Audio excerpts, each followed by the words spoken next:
The law of attraction says we create our own reality, so think and focus on positive thoughts. Does that actually create the reality you want by ignoring the things that are not positive? In this episode, we are going to dive into self-awareness and why it is crucial to living an abundant life. Welcome to the Abundance Hack Show, Season 4, where we are focusing on mastery. The last 3 seasons, I gave you the information. Now we're focusing on integrating it into our lives and embodying it. If you are ready to master your thoughts, emotions, and patterns to feel whole, fulfilled, and really grounded in who you are without dimming your shine so you can live the abundant life that you truly desire, then you are in the right place. Hey M&Ms, thank you for tuning in to the Abundance Hack Show. What are you manifesting in your life today? I hope that what you are manifesting is some self-awareness, because that is what we are talking about today. Let me just tell you, I have such an amazing episode prepared for you. So if you have the ability to grab a pen and paper to take notes, definitely do so. Or if you're listening while you're driving, plan on listening to this one again because it is so good. So one thing I want to tell you before we dive into the topic is I have been putting healing frequencies in the background of each podcast episode, and this one has the third eye chakra healing frequency. The third eye is our chakra that controls clarity and awareness, which is what we're talking about today. It's our ability to see things as they are and not see them through a lens. And so I want to give you an example. This is probably the most common example. Have you ever been in a rush and you were looking for your keys and you're looking everywhere and you're kind of frantic because you're running late, and so you're in this panic and you're looking everywhere for your keys, but they're literally right in front of your face?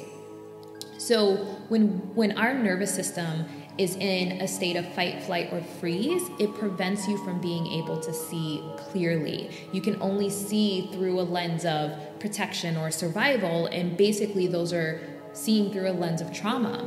And so when we are not regulated, when our nervous systems are not regulated, we're not able to see clearly. We're not able to have clarity around our lives and our situations. We're seeing them through a lens that's not actually reality. So I really wanted to dive into this topic because I think it's really important for every individual to have self-awareness. And when I started doing research on self-awareness, the research that I'm going to present to you in this episode blew my mind, because I was a little baffled. I'm going to be honest. I was a little baffled where you have some people who do yoga and meditation, and they're healers, energy healers, sound healers, who, in my opinion, from my perspective, doesn't have a lot of self-awareness. And I'm just like, how can you not have self-awareness when you do these types of practices? And so the research today is going to help explain why. And it's such powerful information. One thing I will say about myself is I've become an avid researcher, and I totally geek out on emotional intelligence and communication, which is why I love Brené Brown, for example. So yeah, let's dive in. Let's dive in. So why is this important? Why is it important that we have self-awareness? And what exactly is self-awareness? So self-awareness involves being aware of different aspects of the self, including traits, behaviors, and feelings. And so it's important because research suggests that when we see ourselves clearly, we are more confident and more creative. We make sounder decisions, we build stronger relationships, and we communicate in a more effective way. We're less likely to lie, steal, or cheat. And that's obviously important. Just be a good person. Okay, so when I did this research, I came across a really, really, really amazing research paper. And I'm blown away by this research. So psychologist and executive coach Tasha Eurich, I hope I pronounced her name properly, And her research team said that they found that even though most people believe that they are self-aware, self-awareness is actually a rare quality, and they estimate that only 10 to 15% of the people they studied were actually self-aware. So this actually reminded me of a mastermind program that I was in with Stu McLaren. And he said in the program that people always think that they're 3 steps ahead of where they actually are. So they think that they're 3 steps ahead of where they currently are. And so now that I've given this some thought, I believe that there are 2 different ends of the spectrum. So we have half of the population that think that they're doing better than they actually are. And then we have another half of the population that's actually doing worse than they are. And the goal is to have clarity on what's actually happening and what's real in your life versus the facade that is created through our different lenses. It could be through a lens of trauma, or it could be through a lens of pride and ego. So having that awareness of what's actually going on, and that's important. And I have to say that sound therapy is something that really helped me with that. So people always ask me, how did you get into sound therapy? I used to go to sound baths as a client, and I felt the layers of crap peeling away. Like I felt the layers literally just like leaving my mind, and in my third eye activating and opening, and me being able to see life more clearly and be able to see situations and relationships more clearly. And we're going to talk about this a little bit later, but I think that sometimes I want to go back. I'm like, does no one else see what is going on in the world? So sometimes seeing things clearly isn't always comfortable, because you have this awareness that sometimes in today's society you feel like you feel a little crazy. Sometimes, let me speak for myself. Sometimes I feel a little crazy. Like, does no one else see this? And why is this okay? And why are these patterns being repeated? And so one of the most recent things that I feel has contributed to me feeling that way is what inspired me to actually create this podcast episode. So in one of the previous episodes, I mentioned how we type LOL all the time. And I would say only 20% of the time are we actually laughing. Usually when we type LOL or a laughing emoji, we're straight-faced and we're not laughing. You know, so it's only 20% of the time we're actually laughing out loud. So we are living in, what is Facebook's universe thing called now? Metaverse. We're essentially living in metaverse already. I think that's what it's called. But we're already living in this false or this virtual reality where we have 5,000 Facebook friends and we feel lonelier than ever. We have all these friends and we have access to so many people, but we feel lonely and we feel isolated and we feel not seen and not heard, even though we can voice our opinion to millions of people at the drop of a dime now via social media, but we don't feel seen and heard. So we're already in this metaverse. We're already in this alternate reality, and some people don't have awareness around it. And sometimes, like, I look at what's going on in the world and I'm like, does no one else see this? Does no one else see this? But I think that this is why it's important for me to have this platform to share my truth and to also create awareness around these types of topics. And I personally feel for our mental and emotional health and physical health as well, we have to have awareness. We have to have awareness around what is virtual reality and what is actual reality. And this has been showing up so much in my life. And like I said, it's almost been uncomfortable for me because I have situations, like I'll give you just like one more example for me. I've asked friends and family for support, and I think that a lot of people in my life think they're supportive people, but what support looks like to some people is like checking my Facebook to make sure I'm posting and like, okay, well, she posted a status, so she must be okay. That's not support.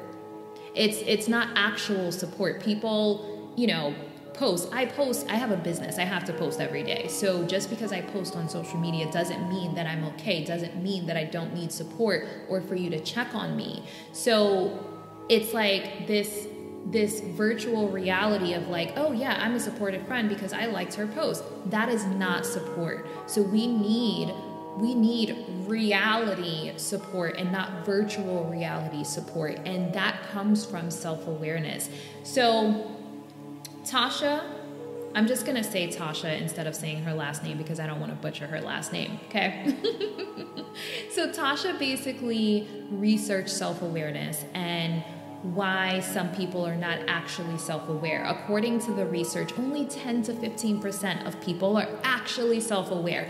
I don't know about you, but that number blows my freaking mind. So that means that only 2 people out of 10 are self-aware. 1 or 2 people out of a group of 10 are self-aware. Like, that number is incredibly low. And so when they did this research, they realized that there are actually 2 types of self-awareness. So there's internal self-awareness and there's external self-awareness. Internal self-awareness represents how clearly we see our own values, passions, aspirations, fit with our environment, reactions including thoughts, feelings, behaviors, strengths, and weaknesses, and impact on others. So they found that internal self-awareness is associated with higher jobs, better careers, better relationship satisfaction, personal and social control, and happiness. It is negatively related to anxiety, stress, and depression. So having a lot of internal self-awareness can create a little more stress or depression, and we'll talk about that a little bit later. And then external self-awareness means understanding how people view us in terms of those same factors listed above, but it shows how others see them and are more skilled at showing empathy and taking others' perspectives. So for leaders, for example, they see themselves as their employees do and not just how they see themselves in their leadership position from their own perspective. Does that make sense? So they actually take time to understand how their employees view them versus just being like, I'm a leader, I know myself, and that's it. So this creates more satisfaction in teams, and they're more effective in general in relationships. So it's easy to assume that being high on one type of awareness means that you're high on the other, but the research actually proved that they virtually have no relation to each other. So you can actually be internally self-aware and not be externally self-aware. You can be externally self-aware and not be internally self-aware. That is freaking powerful to have awareness around.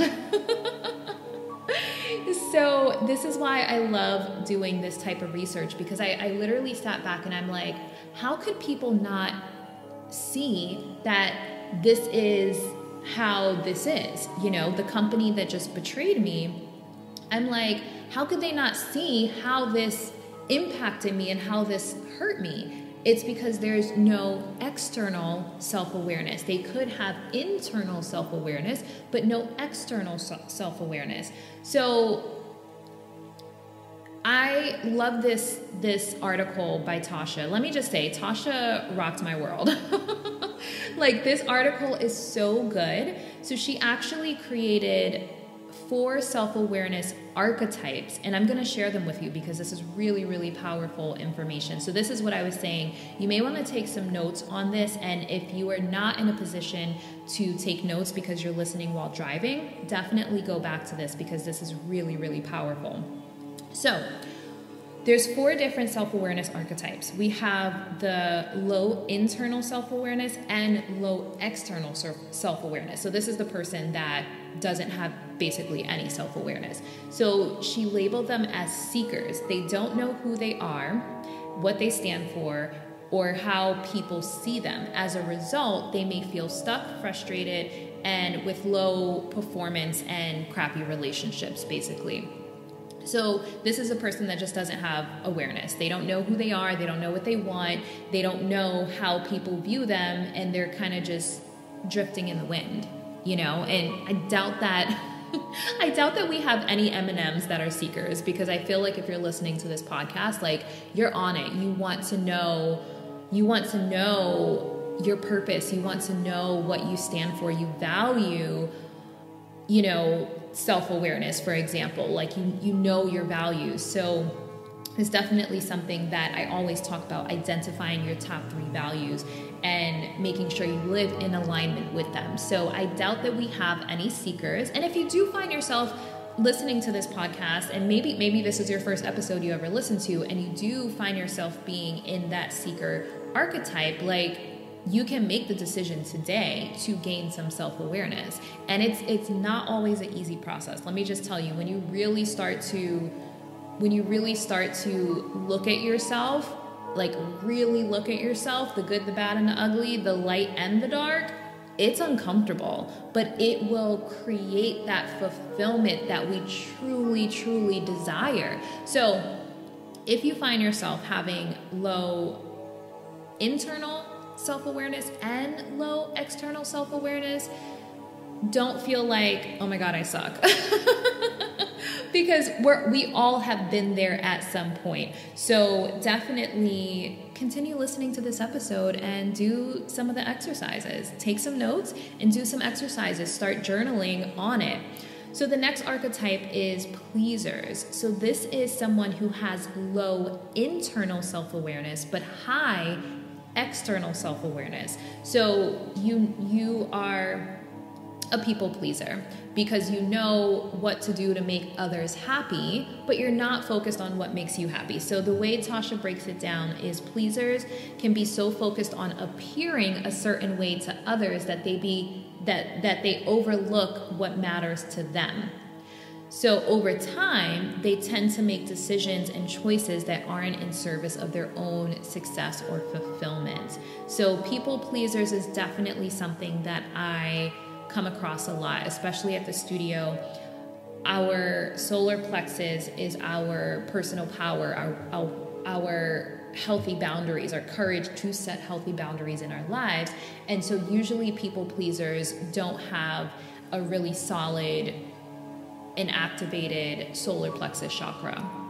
So this is where you are constantly trying to please other people, and you want to look a certain way because it will please others and make other people like you. But in the process, sometimes you tend to not like yourself. And I think that there's a lot of people in this archetype, like a lot of people. So I get it, you know, and I can honestly say I've been in every single one of these archetypes at some phase in my life. And I think that when I was in coaching, after I sold my dance and aerial studio, I started coaching, and I had a mastermind, someone in a mastermind tell me that I'm not relatable and I'm not approachable.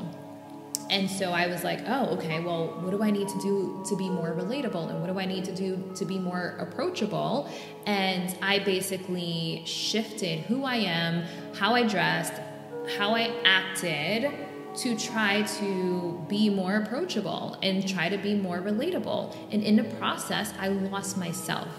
I lost myself because I was too focused on external self-awareness and not focused enough on internal self-awareness. Whew, you guys. Okay. So number 3 is introspectors. And this one is so interesting. So this is someone who has high internal self-awareness, but low external self-awareness. So introspectors are clear on who they are, but don't challenge their own views or search for blind spots by getting feedback from others. This can harm their relationships and limit their success. So, oh my goodness, I literally have chills right now. So I think that I went from a phase of being in the pleaser archetype to then being in the introspector's archetype. And I'm just like, okay, I know who I am. I know what I stand for. I know what I value. And that's it. And then I was just like, okay, I'm like back to like myself, you know, like it's defined who Niajae is. But there were so many situations that started happening where like I didn't see how I was impacting people and how they perceived me. And it was a situation, okay, the first thing that's coming to my mind, one of my instructors that I kind of took under my wing, kind of like a little protege for me when I had my dance and aerial studio, and I was like trying to build her up because I saw so much potential in her, like so much potential. And one day she said to me, like, you're always tearing me down. And I was like, what? Like, I have done nothing but try to build you up and tell you how much, you know, like how much you're worth and how much you deserve. And I never stopped to think about how that was landing with her. Me being like, oh, you deserve better, was actually being perceived by her is that as in what she has currently isn't good enough. And I never stopped to ask her how she viewed her life. I was focused on what I thought the highest version of her life looked like. And so here is where it can harm relationships, because we have a vision of like what we see for people, what we want for people. But if we're not taking time, and this is really important, like if you're a healer or a coach, this is something I really, really, really want you to let sink in. When we are not getting feedback from people and we're imposing our thoughts of what their life should look like, what their relationships should look like, what their careers and businesses should look like, and we're not getting their feedback, we're doing our relationships a disservice. We're doing our clients a disservice. So it's really important that we're aware of our own blind spots. And this is specifically in business, but this shows up in life, period. Even parents, you know, like we can want something for our children. I don't have children, but when I do have children, we can want something for our children and it not be what our children wants for themselves. So this shows up a lot. Like I think healers, coaches, parents, this is a space. So challenging your own views and being aware of your blind spots and being aware of how you are showing up and how you're showing up is making other people feel. So asking for feedback and creating that safe space to have dialogue for people to share, like, this is how this made me feel. And receiving that. I gave someone feedback. I think I shared this on a previous episode. A friend said something that really hurt me, and when I shared it, it didn't feel nurturing and didn't feel good to me.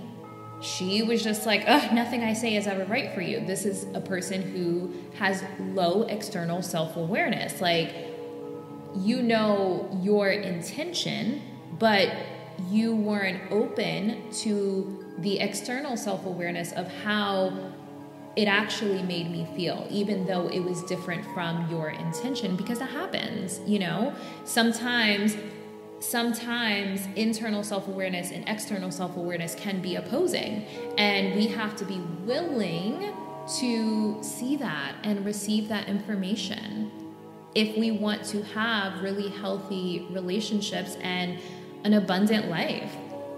Okay, isn't this amazing information, you guys? I totally geek out on this type of stuff because I'm just like, oh, it makes so much sense, because I'm so curious as to why people operate the way that they do and what makes them tick. So later we're going to talk about what and why, because I caught myself when I said why people are the way that they are, but I'm going to shift that to like, what brings out the best in people. Okay, so we'll get to that a little bit later. So the fourth archetype is aware.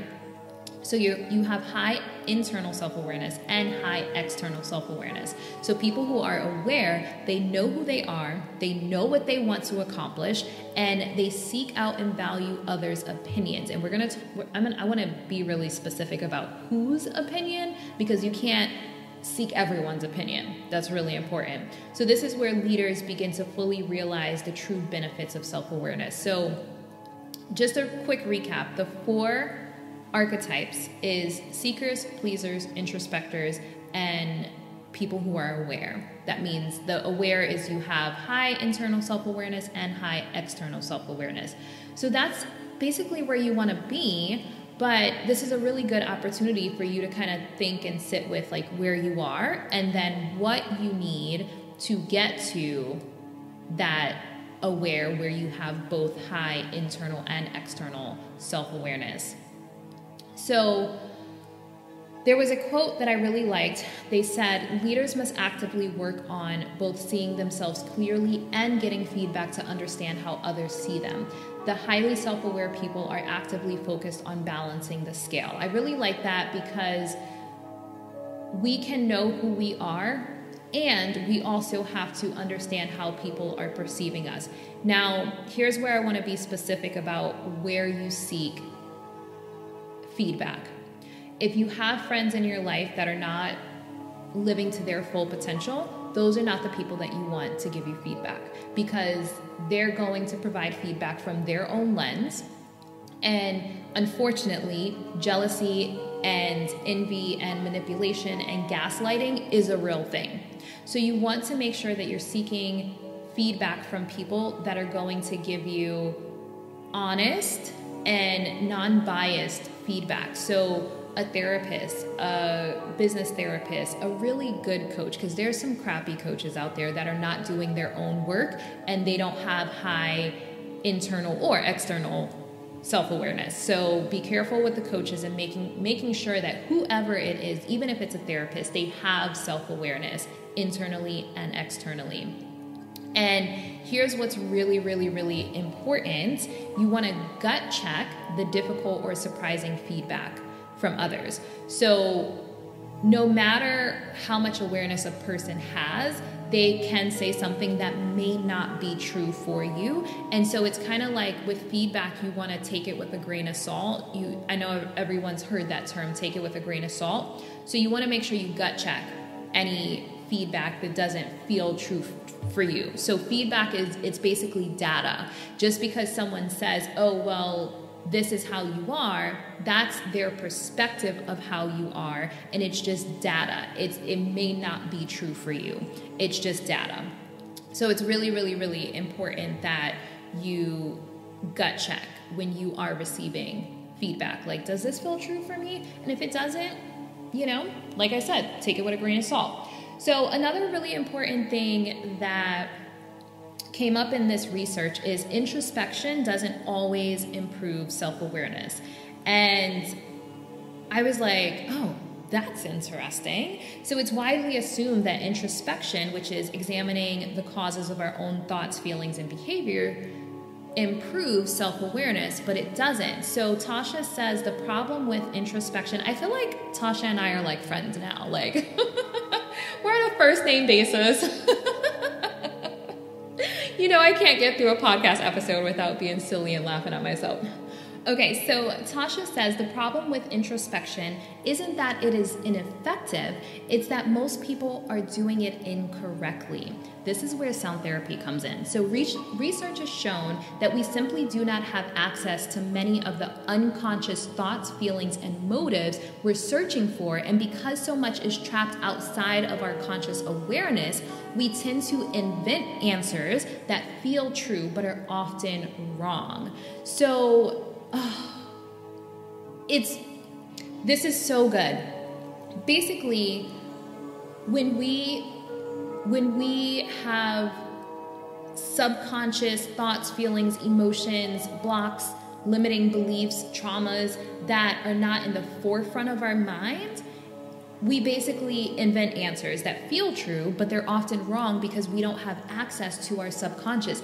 This is where sound therapy comes in. This is why I felt the layers of crap peeling away, because I was able to access the subconscious blocks. And I was able to see like, oh, okay, well, that's why I keep repeating that pattern, because you're able to access it. So really quick, the way sound therapy accesses your subconscious, it takes you into that theta state. So the theta state is the space between your conscious and subconscious mind, and that's where you can access, you have just enough awareness to access the limiting beliefs and the thoughts. And people describe it as like they went into another realm, and it's basically them zooming out of their limited view in their humanness. So like when we're in our humanness, especially if our nervous system isn't regulated, we're in fight, flight, or freeze. We're like kind of frantic, you know, we have anxiety, we're experiencing overwhelm, we're experiencing like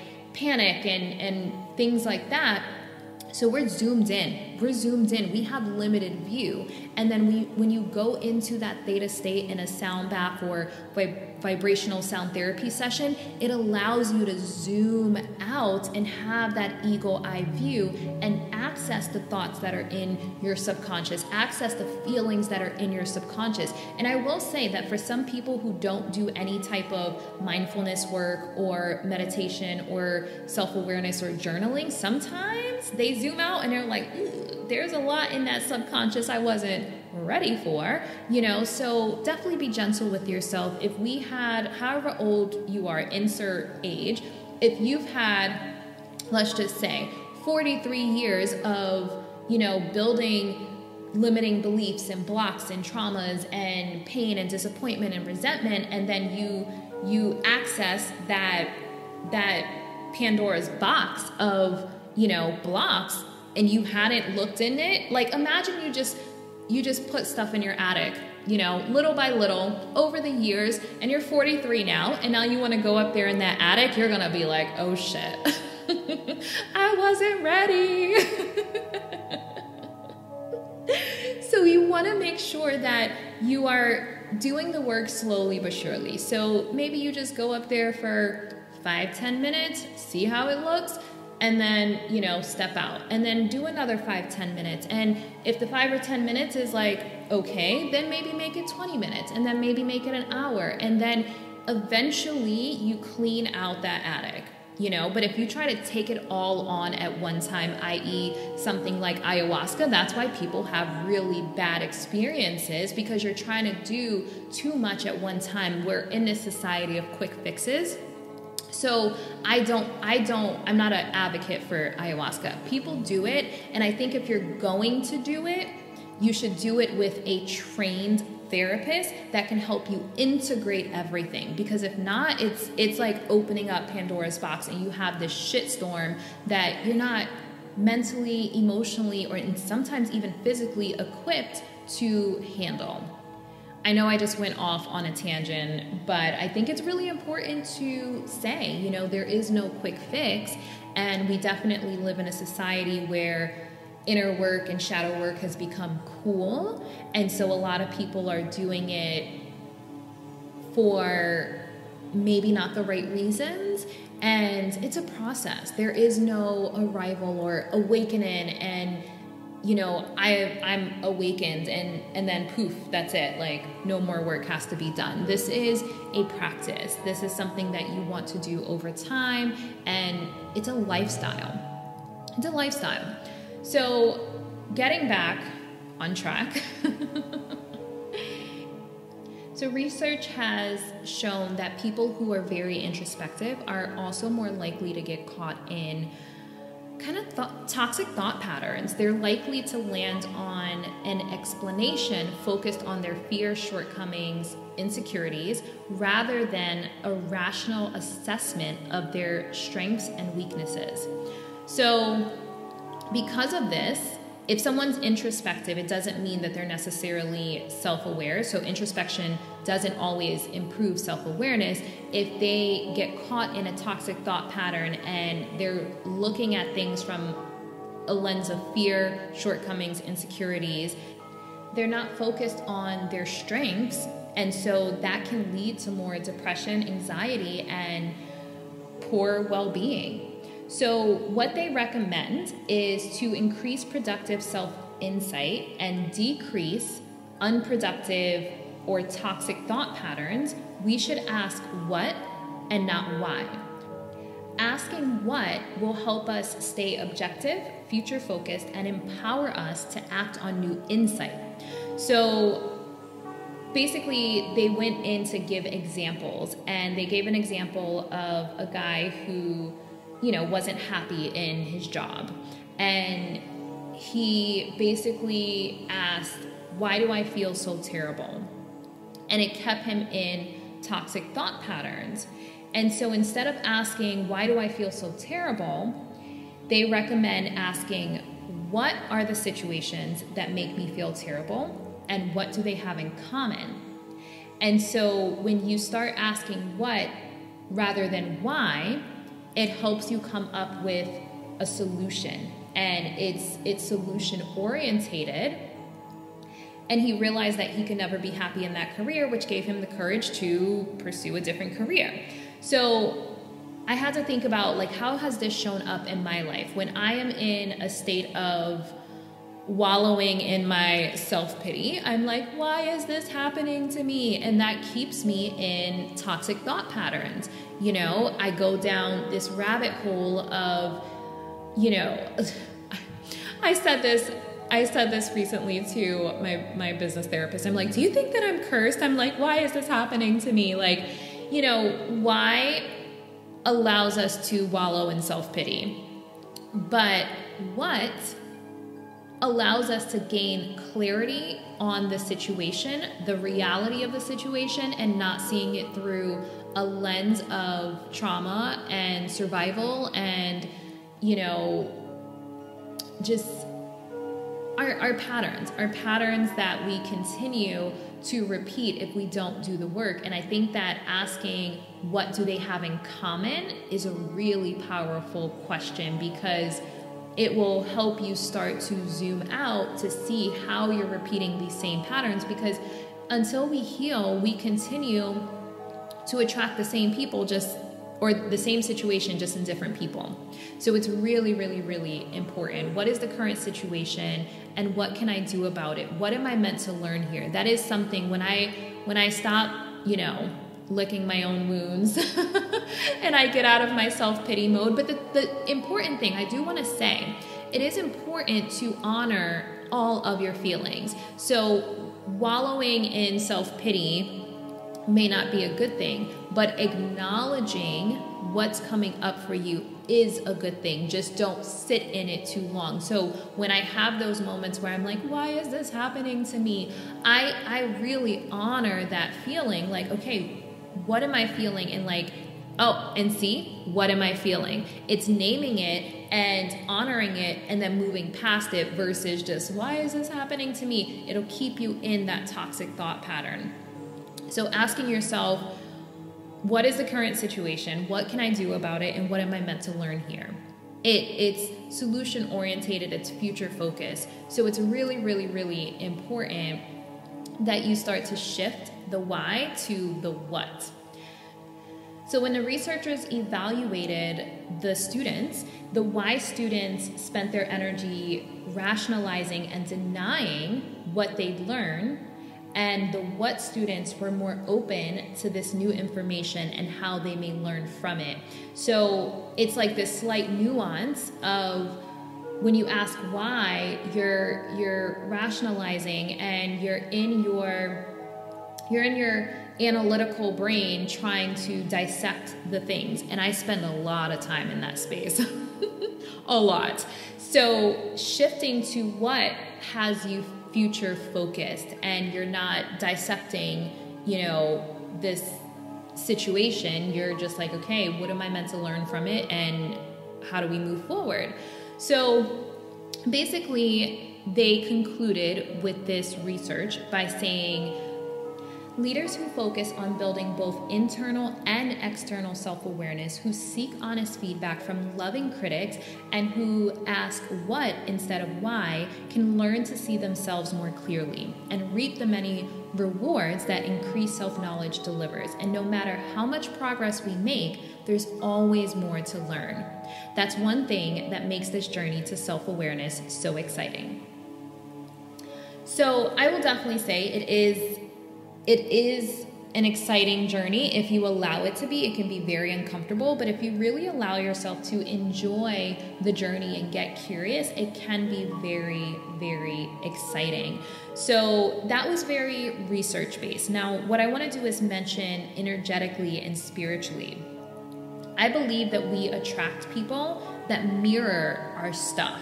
We attract people that mirror our fears, our patterns, our triggers, and we do that for the purpose of learning, healing, and growing. But we have to have awareness around it. We're attracted to people that we're attracted to help us transcend whatever traumas we have.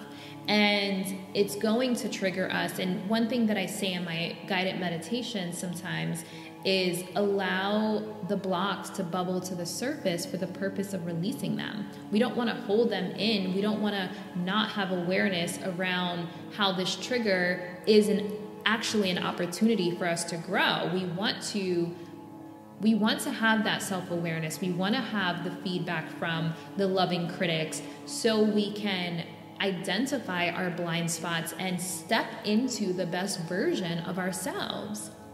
So I have 3 steps and a bonus step.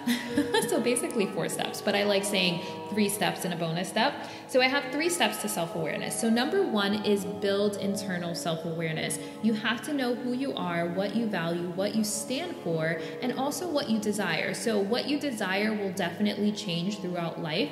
So doing frequent check-ins is important. So what I wanted this year is very different than what I wanted 5 years ago, for example. So it's not like, okay, this is what I value and I'm going to value this for the rest of my life. So it's important that we continuously check into what we value and what we desire. But who you are and what you stand for should be pretty similar across the board, but frequent check-ins to revisit that is definitely important, because I think that times change. When we become parents, we value different things, and when we start a business, we value different things. So it's definitely important to do those frequent check-ins, and that's why I think that journaling is so powerful.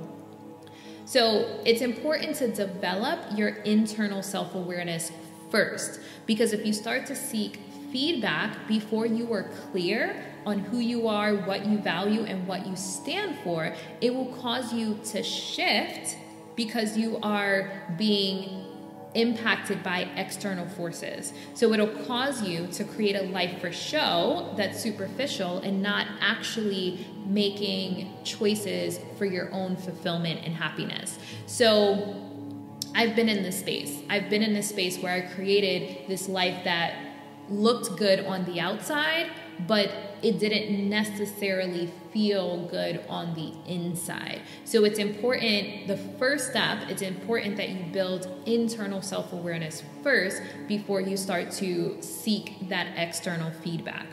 So number 2, the second step to building self-awareness is understanding your blind spots. So once you've established your internal self-awareness and you know what you stand for and who you are and what you value, then you want to challenge your own views and seek honest feedback from loving critics. And I say seek honest feedback from loving critics because, like I said earlier, you can't just ask anybody for feedback. There's definitely jealousy, there's definitely manipulation, there's definitely people giving feedback from their own trauma lens. And so, like I said earlier, make sure you gut check any feedback that you receive. And it's important that you do this after you've established your internal self-awareness. So asking for feedback from honest, loving critics will help you build external self-awareness so you are aware of how people view you, how how you show up makes other people feel, and that's going to give you that well-rounded self-awareness. And then step number 3 is consistently check in. So like I said, you want to revisit this in each chapter of your life to make sure that you're operating in alignment. Like, every chapter requires a slightly different version of yourself. So what I value most today is probably very different than what I valued most 5 years ago, or definitely 10 years ago. So consistently check in. And I know that it's work, and sometimes we don't want to look up in that attic. But that's where our clarity is. That is where our guidance is. That is where our discernment is. So it's really, really, really important that we have a routine of consistently checking in. And then my bonus step is focus on your third eye chakra. So you definitely want to make sure that your third eye chakra is balanced and activated. And, there's a lot of talk about the pineal gland and how fluoride and toothpaste decalcifies the pineal gland. And there's so much research out there that if you want to learn more about the third eye chakra, definitely reach out to me on Instagram at Niajae, Niajae. But in the meantime, I do have guided meditations that you can purchase on my website, Niajae.com. I can also create a custom guided meditation for you. So I've done that for a lot of clients. So if you want me to create a custom guided meditation for you, definitely, again, reach out to me on Instagram, or you can email me. And I'm happy to do that. But I do have some pre-recorded guided meditations that you can check out, listening to Third Eye Chakra binaural beats and really focusing on pausing and taking some deep breaths when you find yourself in a fight, flight, or freeze moment, because it happens. Our nervous systems are still regulating from COVID. There's so much going on in the world right now. There's going to be more fight, flight, or freeze moments than there were before COVID, for example. So this is a reminder to be gentle with yourself. And we're not handling situations the same now as we would have before COVID, because we all, as a whole entire world, we experienced trauma. So we have to be mindful of that and be gentle with ourselves. And so doing a little extra work to make sure our third eye is activated and balanced is important, so we are seeing clearly and we're seeing what's actually happening and not from a lens of trauma. So when you find yourself in a panic, when you find yourself in anxiety, when you find yourself feeling heavy and you're not able to zoom out, having some type of practice or routine is really, really powerful. So if you have a go-to guided meditation that you can do, if you're out in public, just pausing for a minute and taking some deep breaths, closing your eyes and trying to see through your mind's eye. That's what people call the third eye chakra, trying to see things through your mind's eye versus your actual eyes, where you may be so deep in it that you can't see the big picture. It's really, really powerful. So this podcast episode should also be helping you balance your third eye because of the healing frequency in the background. So hopefully this offered you some clarity and an opportunity to zoom out. And yeah, I want to hear your feedback. I want to hear what you thought about this episode. If you know someone that needs to hear this, definitely share it with them and take those steps to building self-awareness. So first, building your internal self-awareness, then understanding your blind spots and building that external self-awareness. And then remember to check in consistently, because it's going to shift. Every chapter is going to require a slightly different version of you. Okay, M&Ms, that is my episode on self-awareness. Again, I would absolutely love to hear your feedback. You can always message me on Instagram. It makes me so happy when you do. And until next time, be decadent. Thank you for tuning in to the Abundance Hack Show. I would love to hear from you. Leave your comments and questions, and don't forget to subscribe so you don't miss any of our yummy episodes. Every time you leave a 5-star rating or review, I do my happy dance.